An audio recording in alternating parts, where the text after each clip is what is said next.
A lot of times we get asked when we get referrals for new customers, who is Prodatix? And it's a combination of people who have been in the IT business, enterprise IT business, for between 15 and 25 years. All we do is data protection.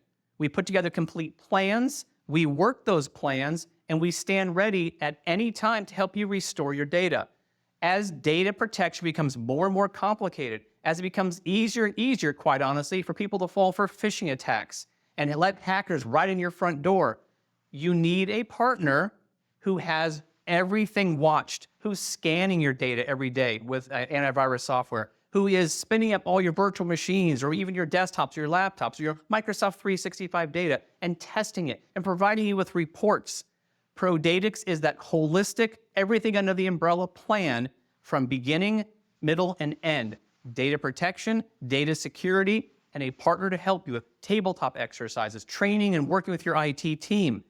It's important to have a partner who covers everything to do with data. We don't do anything that your IT team does. We actually support them.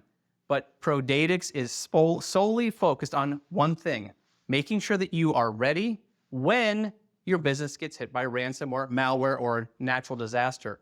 It's interesting. When I talk to customers for the first time, I'll usually ask them, have you been hit by ransomware or malware, had any major event? And at first, like, no, and then you kind of get to know each other a little better, and they say, well, we actually had an incident a while ago. We think we had something.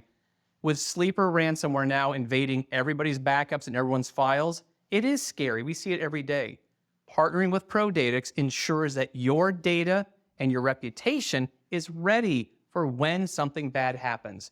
Talk to us. We're geeks here. We're not high-pressure salespeople. We'll give you some great information, some great brochures to help you make the right decision to stay in business after a data disaster.